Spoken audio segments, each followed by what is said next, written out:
Welcome to our very exciting webinar series on hypnotherapy with Roger Moore. My name is Lauren Bino, and I am a program manager and health educator here at Cancer Pathways. So during today's session, Roger will be providing an introduction to hypnotherapy and mindfulness concept and how these techniques can help to reduce stress levels. He will also be clearing up common misconceptions people may have about hypnosis and will provide information on how hypnosis can help people who are living with cancer. Roger Moore is a medical counselor and hypnotherapist and has been in private practice since 1997. He has worked extensively with individuals and groups affected by cancer. Today, he provides telehealth sessions online worldwide. I'm now going to turn it over to Roger. Welcome, everybody. It's so good to see you all here and so many familiar faces. And it's just a real privilege and honor to get to be back with Cancer Pathways again. It's been a few years since I left Seattle and some distance, but times have changed and we're all used to telehealth and working worldwide. So it's good to be together. So for some of you, there's going to be review and old stuff, and you've heard it all before. And for some of you, this is going to be new stuff, and it'll be all good. And please feel free to ask questions. So we're going to talk about hypnotherapy for cancer and try to dispel some old myths. And because Hollywood has done a great job of hypnotizing people into thinking that hypnosis is all about being forced to do something in the watch and the swinging pendulum and all those crazy things. It's really quite different from that. So a little bit about me.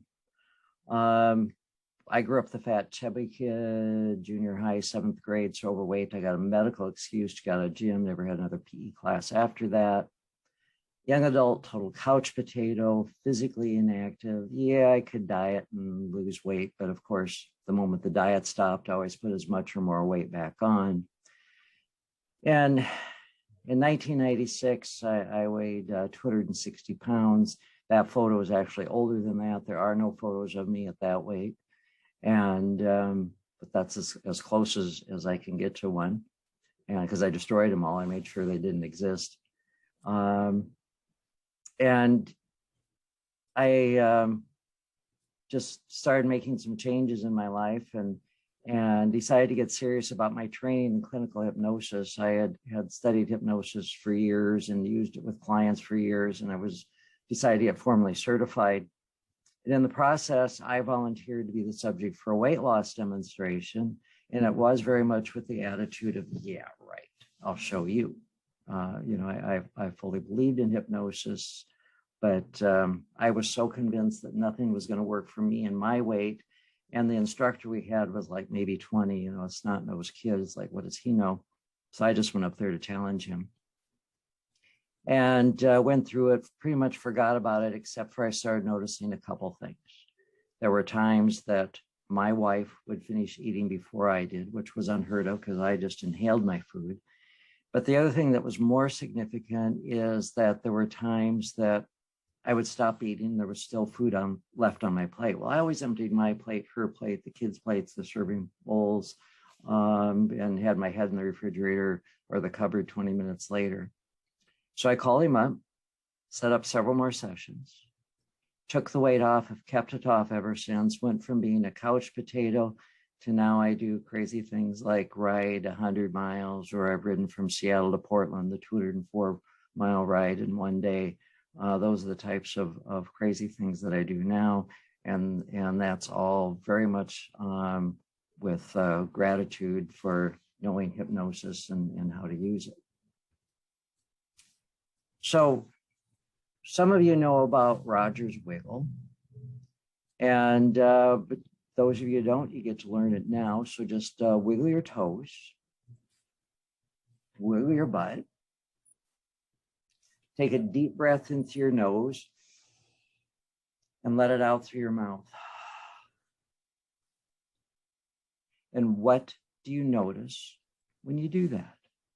It's a very, very simple, really basic, silly mindfulness technique. And the beauty of it is that You can be pretty much anywhere, any place. You can be giving a talk in front of 500 people. Nobody's going to notice that you're wiggling your toes. Nobody's, when you're not going to stand there in front of all these people and do the hula, but just the thought of the silliness of staying in front of these people, wiggling my butt, is going to create that internal grin, that internal giggle. And then you breathe in, you breathe out, and it gets you back here, present, conscious in your body. Okay, that's all it is just getting back here. And here's the deal, and you'll probably hear me say this more than once, is that as long as I'm aware of my feet on the floor, my seat in the chair, if I'm seated, if I'm aware of my breath and breathing, then in this moment, I'm okay, in spite of whatever else is going on in this world, in spite of knowing the contractors aren't showing up today to get my house done so it's done in 2 weeks when we move back in spite of all those things, right now in this moment, I am okay. And all we have is this moment. And as long as I'm aware of breath, breathing, grounded, well, then I have choices. I have options. I can get out of the crazy making thoughts, and I can focus on solutions versus what was me, ain't it awful? So for hundreds of years, Western medicine has looked at mind and body as just totally separate, and to the point of saying where saying something is all in your head implied that it was just imaginary. But now we found how changing the activity of our mind can alter the way the basic genetic instructions are implemented. And this was Herbert Benson that wrote about this. We truly are a thinking body. The cells in your body react to everything that your mind says. And negativity brings down your immune system. So one of the worst things that you can be doing or have happen when you have any illness is to be stressed, to worry, to fret, because that weakens the immune system. Back in 1973, Hans Selye, who was a Canadian researcher, showed that stress always attacks the weakest link of the body first. Now, we can never ever say that stress causes cancer. We can never say that stress causes a head cold or a migraine or any of those things. But what stress does is it's kind of like, we all have cancer cells in our body and can live our entire life without actually having cancer, but we have the cells. But what stress does is kind of like adding water and fertilizer and just helps populate, helps whether it's an autoimmune disease or some other illness. Stress weakens the immune system. So one of the greatest things you can do for your immune system is to keep focusing on being calm, being relaxed. So a little bit about hypnosis.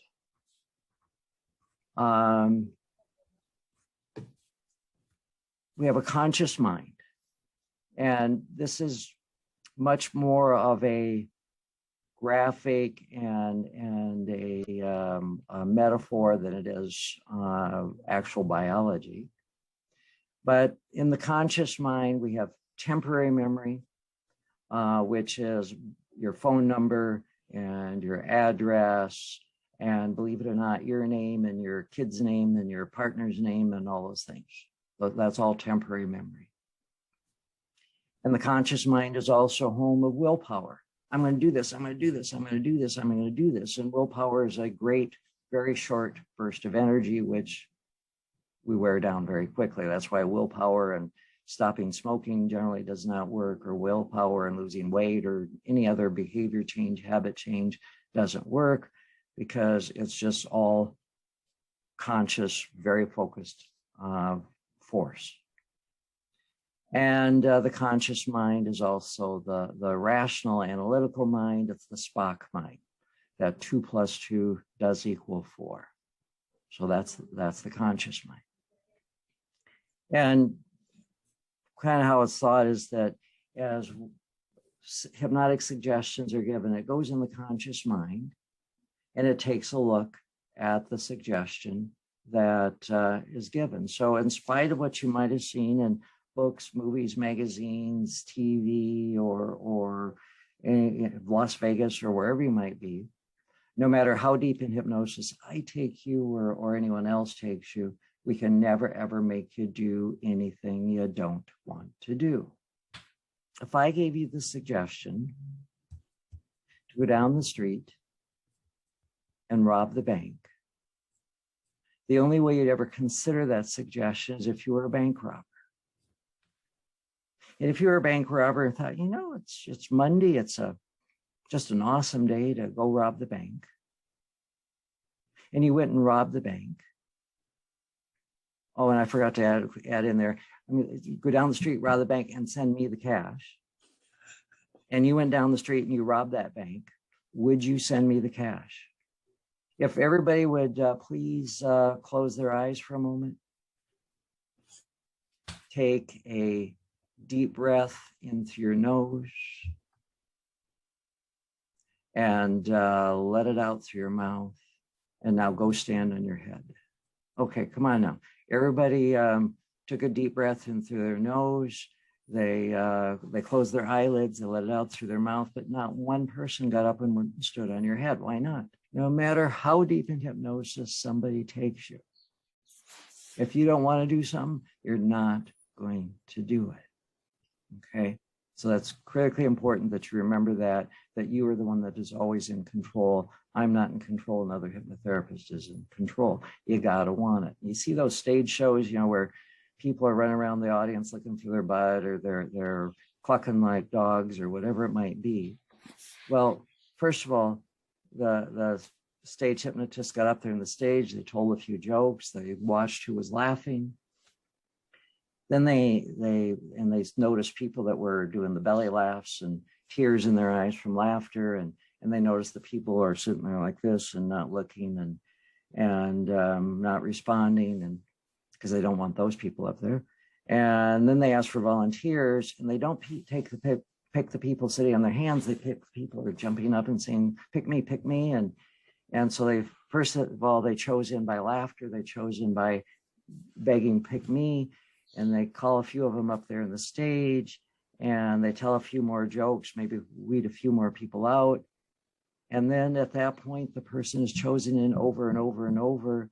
And if the person wants to cluck like a dog, they will do it.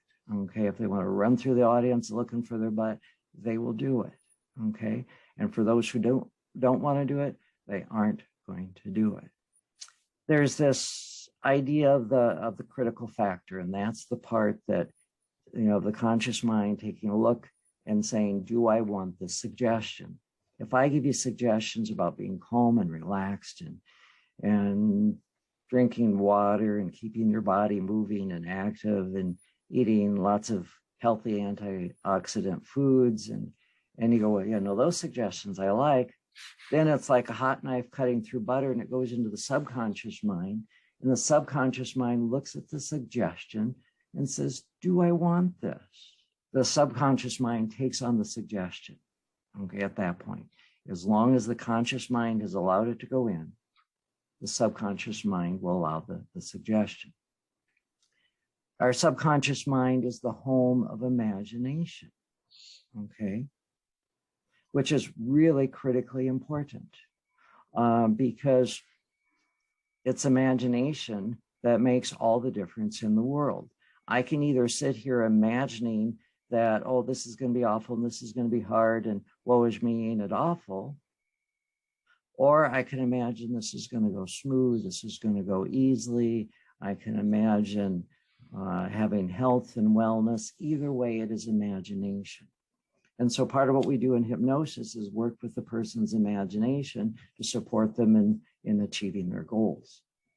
Subconscious mind is also the home of permanent memory, which is things like keeping your heart beating, breathing, those types of things, getting the blood flowing through your body. All that is permanent memory. It's the home of emotions, love and fear, And it's also protective. And its number one job is to keep us safe.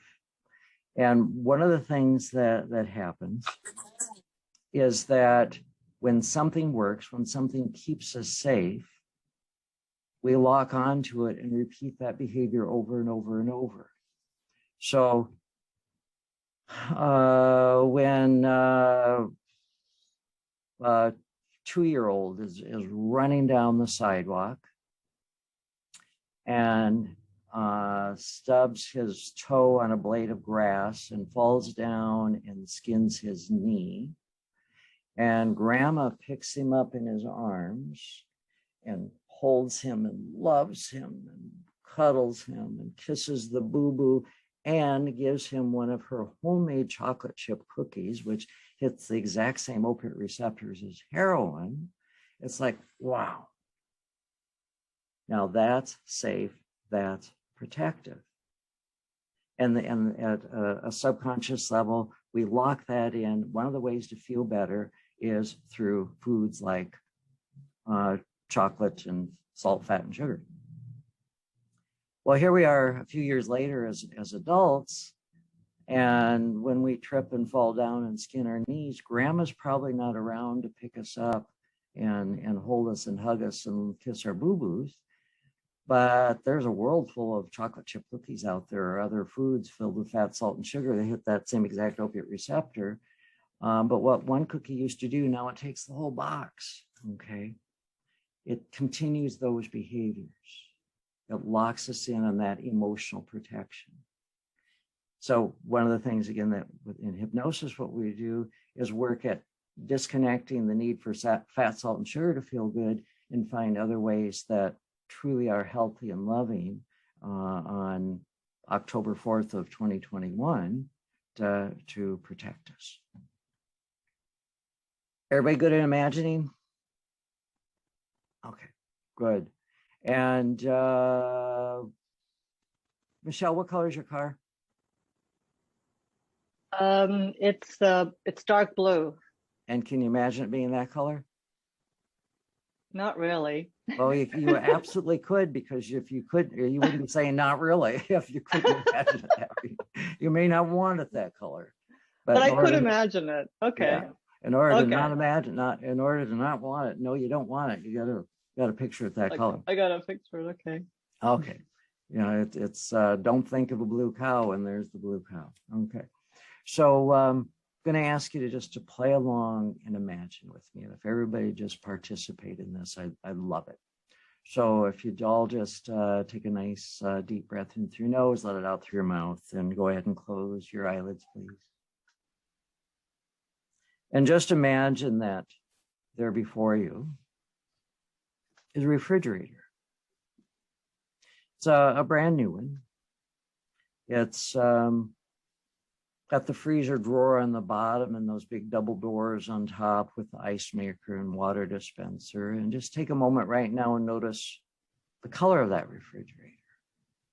Maybe it's silver, maybe it's black, maybe it's white. Just notice the color. Imagine your fingers glide across those refrigerator doors and just notice whether it's smooth or textured. Allow your hands to just glide right into the handles of those refrigerator doors, and you can feel the cool hardness of that handle as you pull the door open. You hear the separation of the door seal. You look around. You notice the light in your eyes.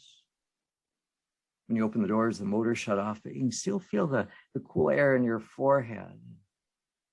You notice the bowl of red apples, there's oranges, and there's green grapes and purple cabbage. And right there in front of you is a big bowl of luscious yellow lemons.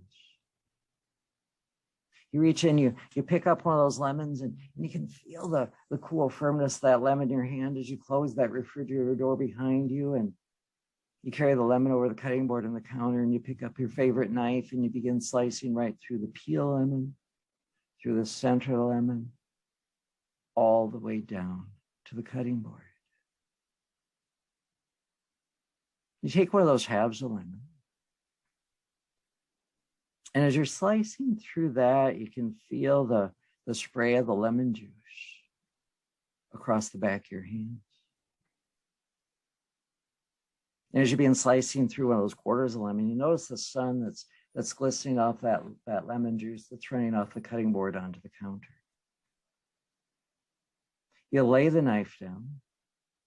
You reach down, you pick up one of those wedges of lemon, you bring it up to your mouth, and you just bite right down into it. Now go ahead and open your eyelids and notice the amount of saliva in your mouth. What do you notice? Is there more or less? For some people, their mouth goes dry. For some people, they get more saliva. Some people, I have to have them do a little bit more with it before they start getting some reaction. But does anybody in a kitchen with a refrigerator? No? Has anybody got a lemon in their hand or in their mouth? No. Okay. And did everybody see a refrigerator? Just as you imagine biting the lemon, your body started acting as if it was real. Our bodies don't know the difference. Whether you eat the lemon or imagining the lemon, it's going to respond the same way.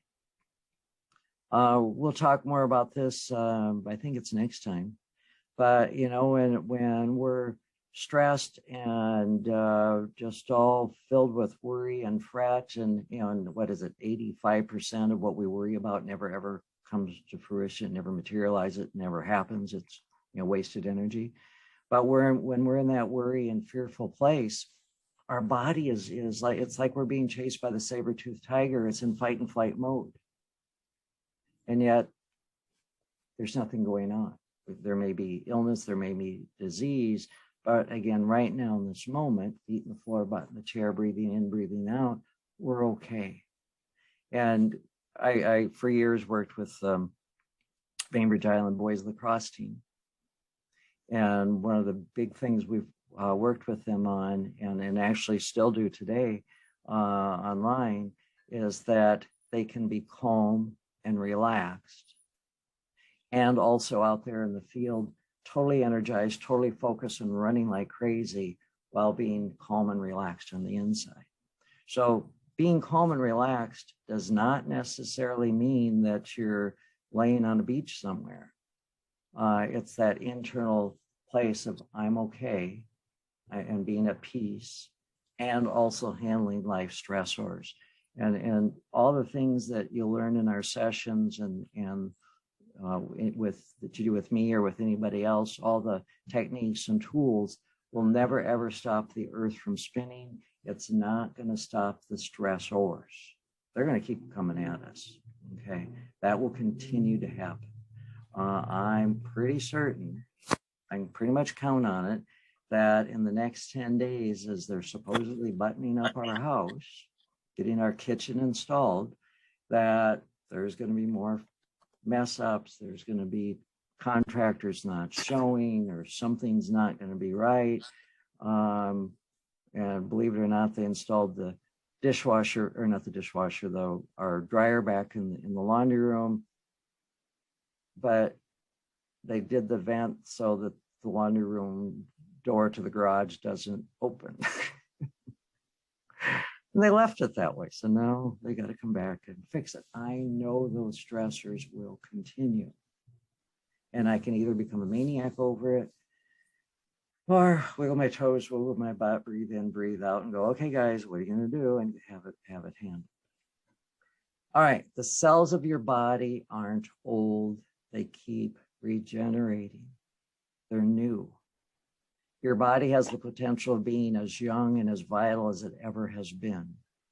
You see, you don't have old cells. You just have an old attitude about your new self. And, you know, it's when we're thinking the same old thing over and over and over and over, our body responds to the same old thing over and over and over. And in the work that I do and the things that I'll teach you, you learn how to give yourself new thoughts, new ideas, new suggestions, how to fire and wire new neural pathways. Because when we fire and wire new neural pathways, we do it repeated enough with enough emotion, it becomes hardwired. And when the old ones, when we stop firing those, they will literally separate. And that's neuroplasticity. And that's much of the work that we do with medical hypnosis is that rewiring. So in general, hypnosis is an awake state. It's a state of relaxation, it's imagination, it's exercise for the mind, it's rapport with your unconscious mind. Milton Erickson said your client will be your client because their conscious mind is out of rapport with their unconscious mind. My hope for you is that your conscious mind and subconscious mind are working together in rapport. And to me, what's most important is hypnosis is the ultimate display of self-control. All hypnosis is self-hypnosis. I don't hypnotize anybody. I'm a tour guide. I take you on a tour. I show you sights. It's your job to choose what you want, what you don't want, and to make it your own. The other thing that I think is important is, from my perspective, what I tell my clients, how I teach all my students, is we're always in trance. We're never not. We can be in that woe is me and it awful trance. Or it was funny, I saw my older brother yesterday for the first time since before COVID. And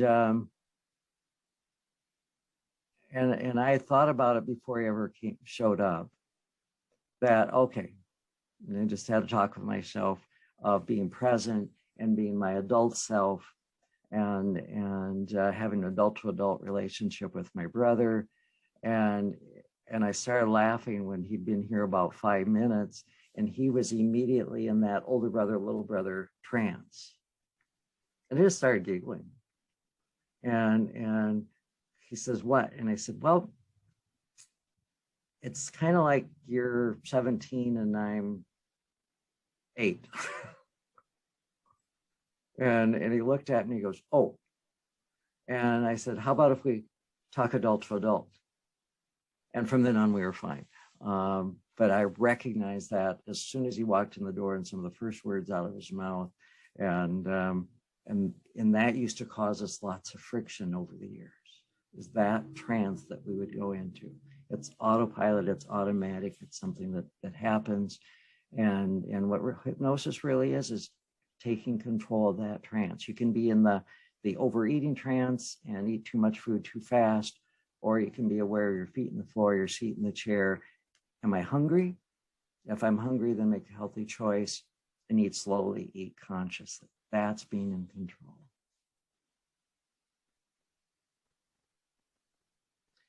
So just a little bit about hypnosis and cancer.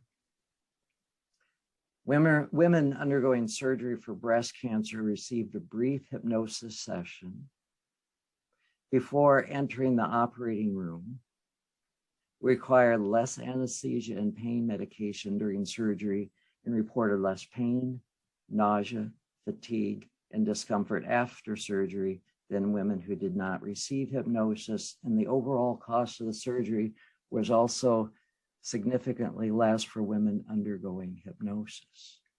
And this was in the Journal of National Cancer Institute, September 5, 2007.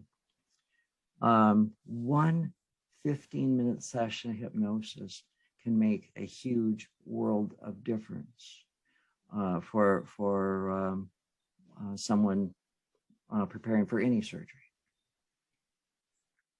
The more relaxed and optimistic a person is for a medical procedure, the more quickly they're likely to recover. And had a woman that was so excited called me this morning, and she has hip replacement surgery coming up the end of November, and she wants hypnosis to help her prepare. And she's had hypnosis before, but she's a little nervous about the surgery and just wants to be in the best possible place. And one that always excites me when somebody plans ahead and recognizes that and wants hypnosis for that. Some studies have even shown that the amount of pain a person feels 3 months after an operation is related to their feelings and expectations going into a medical procedure. So if you go into the medical procedure with the attitude of it's all is good and I'm calm and I'm relaxed and I have faith in my medical team, then that's going to go a long ways towards helping your recovery and wellness. And if you go in fearful and panicked, that's going to weaken the immune system and just make it all that much more difficult for you. Hypnosis has been shown to be safe and effective and can help patients with all types of cancer and for many different purposes. And there's evidence of its value and efficacy.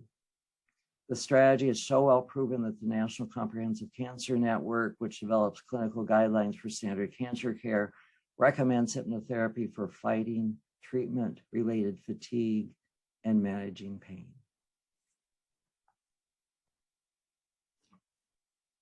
Traditional uses of hypnosis, stress reduction, professional enhancement.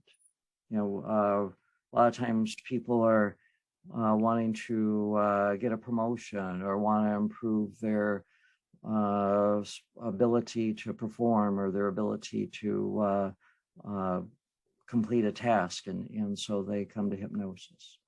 Academic performance, get a lot of junior high kids wanting help with passing the college entrance exams, as well as adults passing exams for work or the bar exam or real estate exam. Sports performance, improving their ability to play a game. Of course, weight loss, stop smoking are some of the more traditional uses. Relationships. I have a master's in marriage family therapy, and I don't pretty rare for me to ever work with couples anymore for counseling or for relationship therapy. But hypnosis has been a part of that work when I've done it in the past for a number of years. Trauma, both dealing with the event of the moment as well as post-traumatic stress.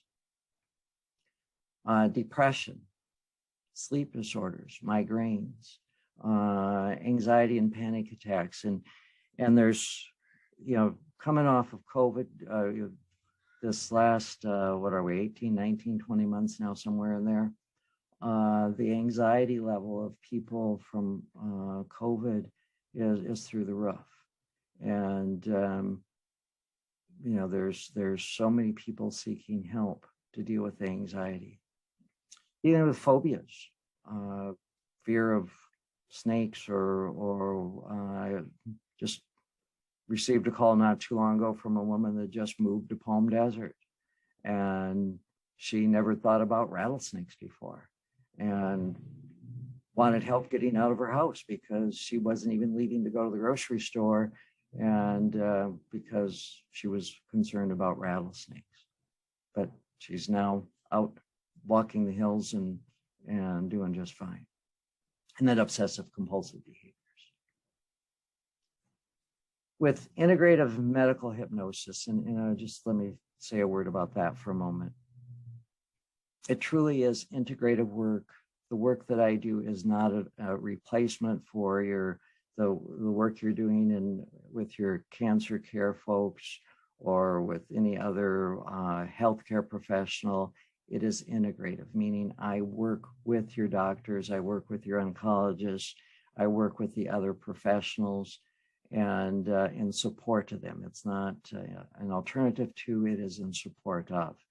And so because of coming from that place, then cancer centers do call me and have me work with people who are getting ready for their markings or for radiation. You're going to have the mask on and they're claustrophobic. Or people, doctors will refer people to me for pre-surgery or for other treatments. I have a doctor here in the desert that constantly refers people to me for pain control.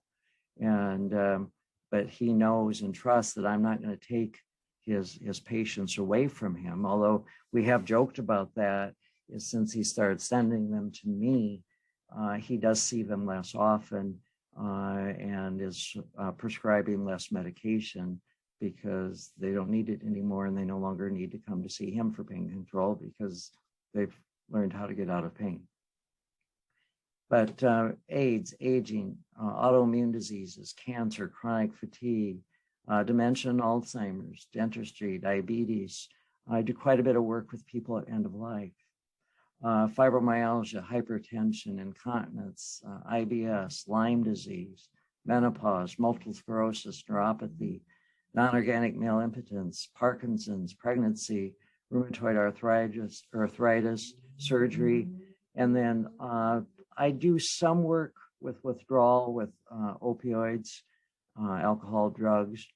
I used to do more of that. My original training was as a drug and alcohol counselor. Now I only work with someone who has been through treatment or is in treatment, either inpatient or outpatient, and it's enhancing the work that they did in treatment. I no longer do the frontline work. Orange Blossom is a free 27-minute hypnosis recording. It's one I did years ago. It's had somewhere in the neighborhood of 111,000 downloads that I know of. It's one of those things of close your eyelids, sit back, relax. I get emails almost weekly from people around the world who say, I go to sleep with you every night. People use it to sleep with. It's used in oncology centers. It's used in surgical centers, dental offices. I beg people to listen to it daily for 2 weeks. The ultimate goal with it is that after 2 weeks of listening, that you simply say or think orange blossom and feel a wave of relaxation flow over you. That's the ultimate goal. Never, ever, ever, please, never, ever listen to Orange Blossom while driving the car or doing other mechanical work, operating any equipment. I remember one time a person coming from Tacoma to my Seattle office and talking about how they could hardly stay awake driving up here. They almost fell asleep. And I said, you must be tired. And he goes, well, I was listening to Orange Blossom. I almost lost it. Don't do that. Okay, it's very dangerous. And just real briefly, 2 weeks ago, my book, Becoming the Greatest Expression of You, was published, and it's available on Amazon. And it covers a lot of the techniques that we're going to be talking about in the next 4 weeks, and provide you some tools to help you have a greater life. So, all right, questions that you have. Covered a lot pretty quickly. Hi, my name is Hema. Hi, Hema. So my question is like, if I have to do hypnosis, like the mindful hypnosis, do I need to do every day, and how long? I would encourage you to be doing it multiple times a day. Okay. Okay. We're always in a hypnotic trance. Mm-hmm. So you can either be walking around, oh, I'm so busy and I have to get this done, I have to get that done, and yada, yada, yada. Mm-hmm. Or you can be giving yourself suggestions. I'm calm, I'm relaxed, I'm productive. I easily get things done in a timely manner. Okay, either way, it's hypnosis. One of the analogies I use is I can ride my bicycle up a very steep hill, eyes wide open, Mm-hmm. and be saying, oh, this is so hard. I can't do this, and suffer going up that hill. Or I can be saying, my legs are strong, powerful pistons. I have all the strength, all the energy, all the stamina I need. I could easily conquer this hill. Either way, it's hypnosis. Okay. So Hema, the way I teach it is that I teach it, teach you how to do it in 1 minute. Mhm. And we call it the light switch self-hypnosis technique. And give yourself a cue. I always suggest the index finger, but some sort of physical cue to take yourself deeply relaxed. Mhm. And you can give yourself suggestions before you do that. Take yourself deeply relaxed, focus on the outcome of those suggestions, and be back and moving in as short as 1 minute. The reason I teach it in as a minute is that you always have time for a minute. It might Yeah, be sitting on the toilet, but you always got time for a minute. yeah, that's true. And when you have the luxury of 5 minutes or 20 minutes, awesome, go Mhm. for it. So one of the things that I always tell folks is practice this in loud, noisy places. Mhm. Pre-COVID, I'd say go to Starbucks and sit there and do it. Right? Okay. Sitting in Walmart or wherever. Or if you're at home, get the kids fighting and the dog barking and turn on the TV, the stereo, the vacuum cleaner, and the blender and do it then. Because then it's a functional tool. If you can only do it in the quietness of a room in a soft, cushy chair, it's not real functional. Okay. So if I can't do Orange Blossom for the entire 27 minutes, so what happens then? You feel calm and relaxed. Okay. I know many people who would have like a 10-minute radiation or even a 5-minute radiation treatment or whatever it might be. And they listen to Orange Blossom during the few minutes of their radiation. Oh, okay. Okay. Can And I listen to it while having the chemo infusion? Is it oh going yeah. is it going to make it more, is it going to make the medicine work more, or no research has been done in this area? I'm not aware of any research specifically to answer that question. My biased opinion would be yes, it's going to help because you're going to be calm and relaxed. Yeah. Okay. Okay. And even if it didn't help physically, it certainly will help mentally, emotionally. Okay. I believe will also help physically. And what I always encourage people to do is take these tools, learn them, and then make them their own. Okay. Make it work for you. And I have people that for whatever reason, Orange Blossom doesn't work for them. And so anytime that I say Orange Blossom, they say Cherry Blossom or Apple Blossom or Peach Blossom or whatever it might. I have one woman that says Rose. Okay. Make it your own. I always tell people to raise their index finger, but I do not care whether they literally raise their finger, squeeze their fist, tap their foot, do this, slap themselves, just some sort of physical cue to the body. It is time to relax, okay, as an anchor. That as soon as they do that, they should just melt. So who's up for some hypnosis? All right, cool. So this is an opportunity for you to sit back, relax, close your eyelids. I encourage you to close your eyelids. You can leave your eyes open if you choose, but I just think it's better to close those eyelids. And as you do that, feel free at any time during this process to wiggle or squirm. It can be an interesting hypnotic experience to hypnotize away the fly that's walking across your forehead, but it's just going to be so much quicker and more relaxing to shoo the fly. So if you have an itch, scratch, or you need to clear your throat or cough, please do so, or adjust your neck. There's nothing about hypnosis that says you're frozen and can't move. And as you're going along, listening to every word I say, you may notice that your thoughts start to wander.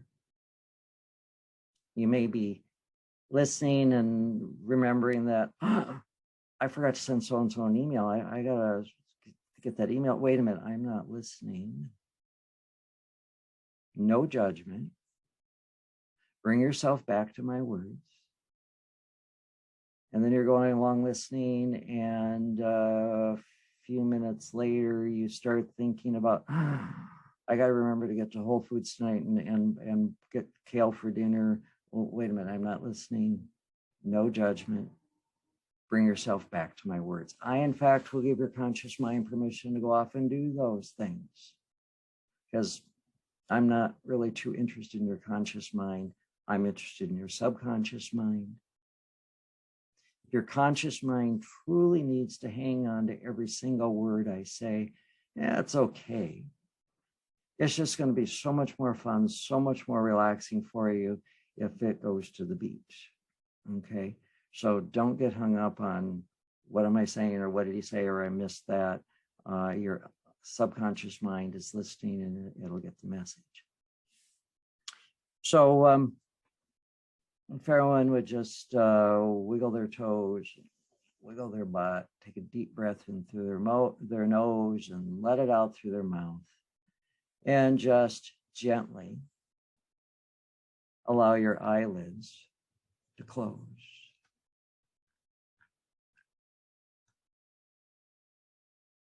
And remember your favorite, most relaxing place. Make it a happy place. Notice any colors, any sounds, any smells. Notice the temperature. You know what deep relaxation feels like. Bring yourself to that state of calmness, that place of serenity and relaxation. Bring yourself to that state of comfort. And as I said, if you find yourself distracted by anything around you, such as a noise outside or frustrations of the day, just return your attention to this experience by simply paying attention to your breath. And as you breathe in and breathe out, neither try to speed up or slow down your breath. Instead, simply let yourself pay attention to your breath with no regard to whether or not it should be quicker or slower. By focusing on your breath, you can easily focus your attention inward and let go of any stress or tension of the day, allowing yourself to breathe easily and relax. And you may agree to relax deeper, won't you, into this interesting experience? You agree with me that you can relax as deep as you want. So as I count backwards from 5 to 1,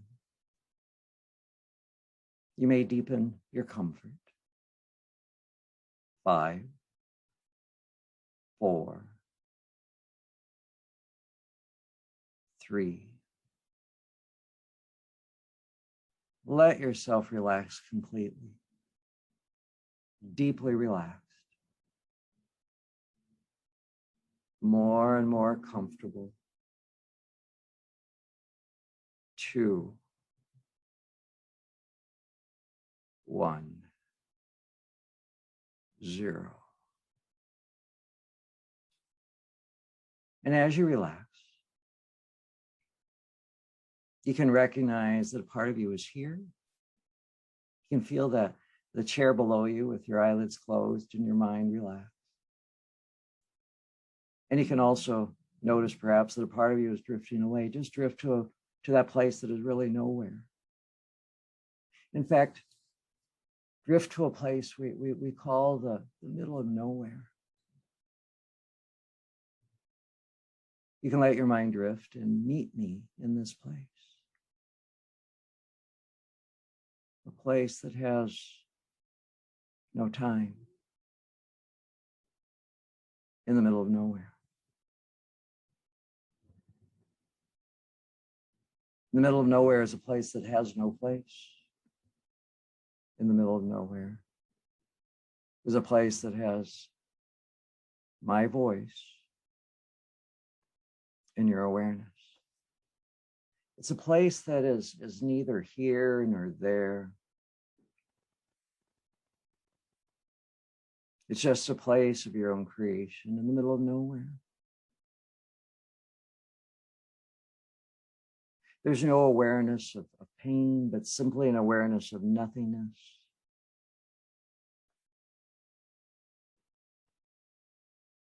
And here in the middle of nowhere, nothing is just fine.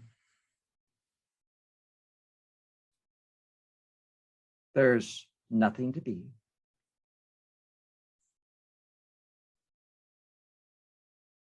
And nothing to feel.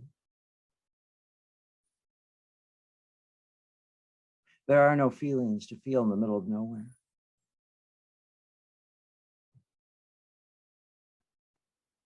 It's a very pleasant, comfortable place to be, isn't it?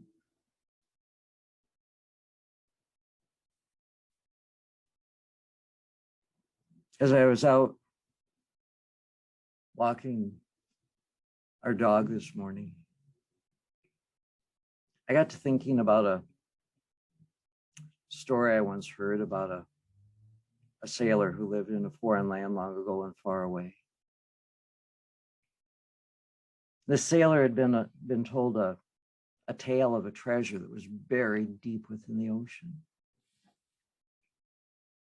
And he was told that he would know where to find this treasure by a feeling of calm and comfort that he would feel, and the knowing of being safe and secure. And when he came to that place, he should dive down. And he'd find 3 lands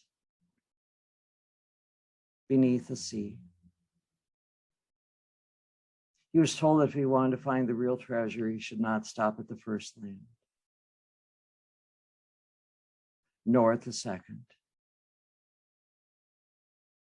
but go deeper down and further in, where the most wondrous jewels and pearls and treasures of all kinds would be his for the taking. And all he needed to do when he got there was take 3 deep, comforting breaths and say the password, relax now.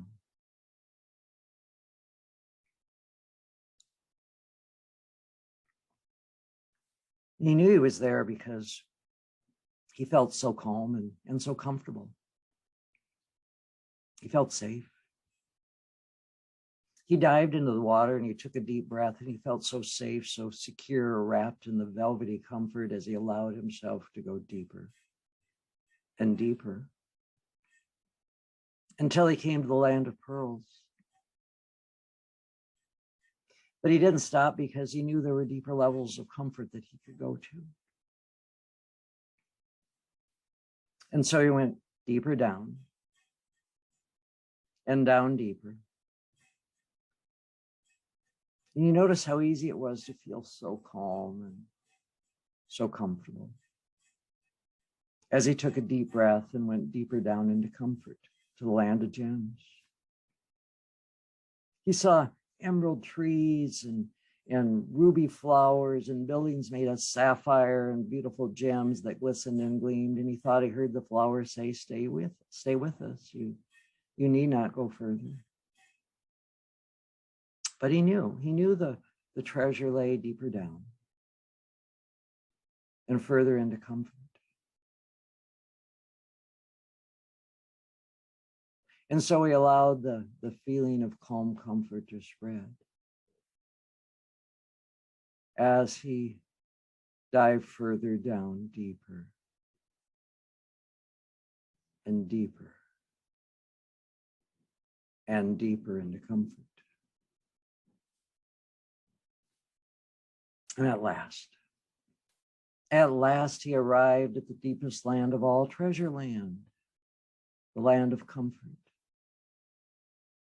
He looked with wonder at the streets lined with gold and silver, at the pavements and trees carved out of gems, and the pearl fruit that grew on diamond bushes, and all manner of wonderful things. And then he remembered that he needed the password.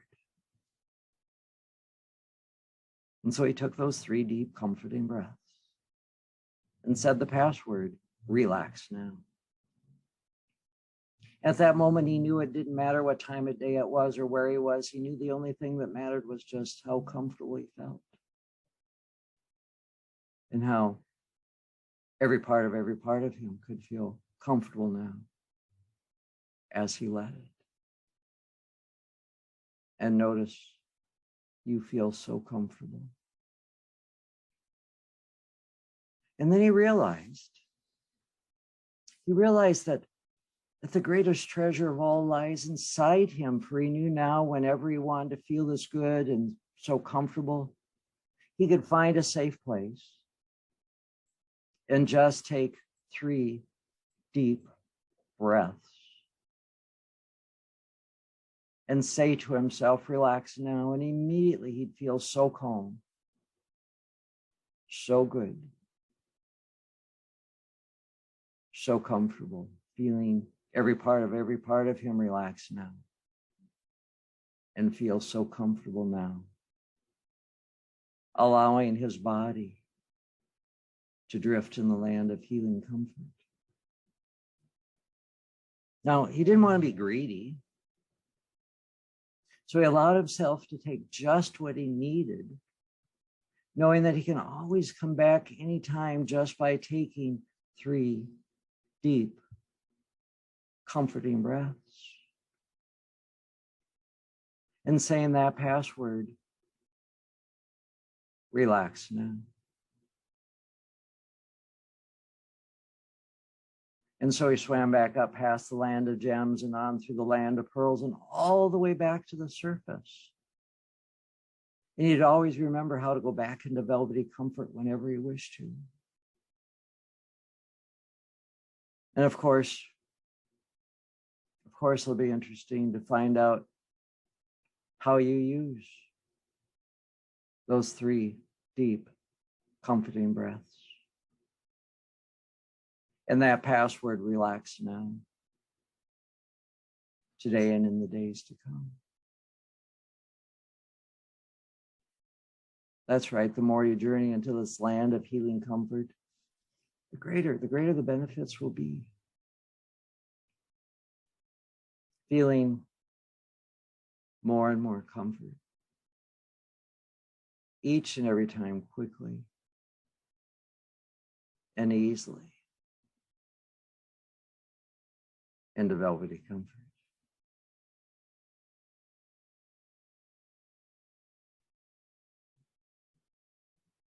And so tonight, and on all the nights to come, have healing dreams, remembering those things that are safe and healthy and healing to remember, and forgetting those things that are safe and healthy and healing to forget. Allowing all these things I've suggested to your unconscious mind now today to begin to exercise greater and greater influence over your thoughts, your feelings, and actions. Just as strongly, just as surely, just as powerfully, wherever you may be, as when you're here with me. And now, as I count forward from 1 to 5, allow each and every number to secure all these suggestions. So coming up now, 1, allowing every part of you to remain in that velvety comfort. 2, ready and willing now to give love and care to you and to your body. 3, feeling totally energized and refreshed. 4, knowing that it is all totally up to you. And 5, eyelids open, welcome back, feeling fully alert, feeling great. Welcome back. How'd you all do? a lot of people, Mary, and I know there was a comment in the chat box from somebody, I forgot whose name it was, about sleep. A lot of people go to sleep listening to Orange Blossom, either in their earbuds or just have it, playing on a speaker, and they go to sleep. Should they wake up, they hit repeat. Most people never make it to the end. I just want to thank you all for joining us today. A big thank you to Roger. This was really so wonderful and calming. I'll be sure to follow up with all of you to share those resources that Roger has mentioned today, including Orange Blossom, as well as this recording, which will be wonderful for you all to come back to if you're interested. A reminder that our next hypnotherapy session will be on Monday, October 11th. So that's next week at the same time. So 10:30 a.m. Pacific Standard Time. Roger will be discussing hypnotherapy and sleep, so you definitely don't want to miss it. I hope you all have a wonderful and relaxing rest of your day.